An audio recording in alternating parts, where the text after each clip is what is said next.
Hello guys, my name is Anna and I'm a Ukrainian. Putin is afraid of this young woman. Have I lost my mind?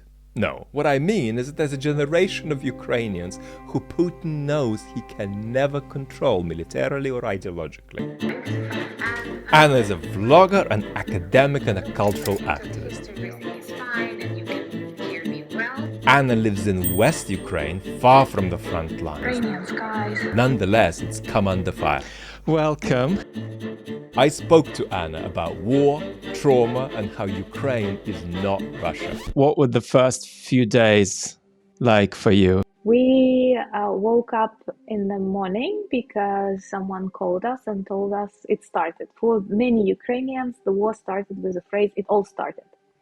And many did not understand what exactly. Then you quickly check Facebook or you turn on the TV and you see that it is not happening somewhere where you could imagine it's possible. And then, like 20 minutes after that, we heard explosions in my city. They destroyed the military airport, a small one, and something else. And when you hear this news, you realize it's happening all over Ukraine, and then you hear it in your own town with your own ears.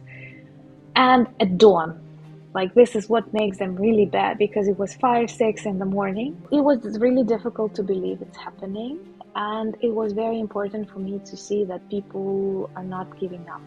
And now we've got used to that. War is one of the most visceral experiences a human can go through. It's so unlike anything else, and it's so real in a sickly way.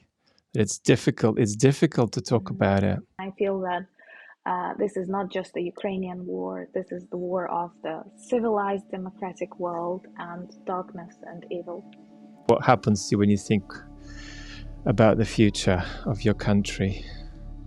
Well, like I can think about the next week or the next day. I do not plan further. To some extent, war is a very traumatic experience. And I realize that now we have this adrenaline, but at the same time, there will be lots of traumas, both physical and psychological. Would you say that you feel traumatized?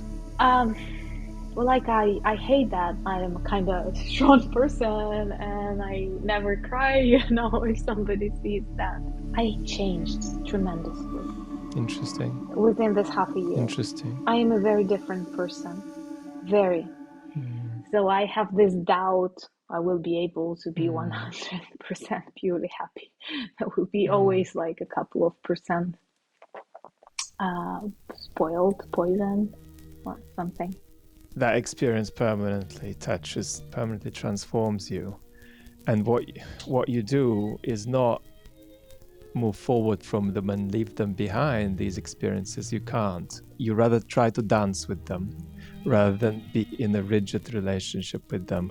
I believe deeply in the capacity to communicate, and in the need to ritualize, and in the need to hold, and in the need to allow all the tragedy to be part of everyday life, but not in an oppressive way. But all of that, when you win the war, all of that is facing your culture.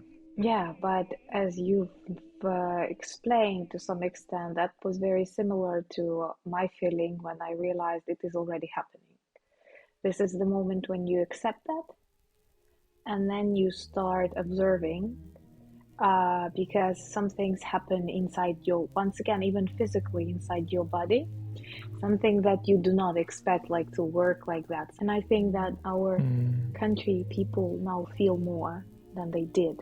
The feelings are sharper about everything. Many decisions that people make in their careers, in their families, they are influenced by war, but not only objectively, also subjectively, emotionally, and always in a negative way. Sometimes it's more truth, more bravery. So we are more united than it was before the start of the war, and it continues.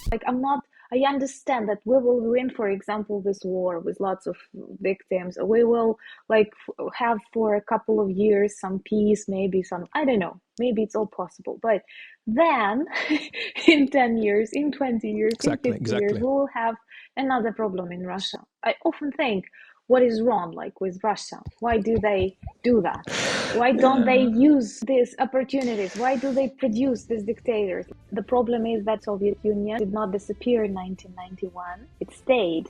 And there are still lots of traces of it in my country, even in my city that is far away from the epicenter of evil, of the empire of evil. But I see that many of dangerous things that now fuel Russian propaganda come from that period. The only way you're going to begin addressing it is if you begin to face the past transparently. And what's happening now in Russia is way worse than avoiding the past. It's substituting a kind of almost postmodern empty box onto the past. So it's not that Russians are going around saying that Stalin is good as opposed to bad. It's almost Russians going around saying Stalin is an empty box. And we can put anything we like in that box. And that's worse. That's more toxic than saying Stalin wasn't as bad as we thought. Because the answer to Stalin isn't as bad as we thought is, yes, he was. Let's look together. But when people begin to do magical thinking about Stalin, it's difficult to pull them back because let's look at the numbers killed and let's look at everything. It doesn't work. Because that's a different game. They're not playing that game anymore. And so it's a very scary kind of drift that means that you are, increasingly not connected even to the very possibility of processing your past. Recently, I have discovered for myself lots of Ukrainian writers from the 20s. They were in love with the idea of Soviet Union. They believed it will bring something new. They believed so much in science, in space, but they knew nothing of all that awful things that will happen to them. And they died very quickly. The majority of them died in 37 during Stalin's repressions. And we talk about that. We discuss that. We have these examples. We read their letters from the camps before they were executed, where they describe everything, what is happening, and how wrong they were, how dangerous Soviet Union is. And this is perhaps an important step in this collective memory when we see that, like this process, when you look at your past and you realize what mistakes were made or other things. And this is what Russians do not want to do. I agree that Russia has had a very difficult time processing its past and making sense of its identity. And to understand more about that, watch this video next. Till next time, Slava Ukraini. Героям слава!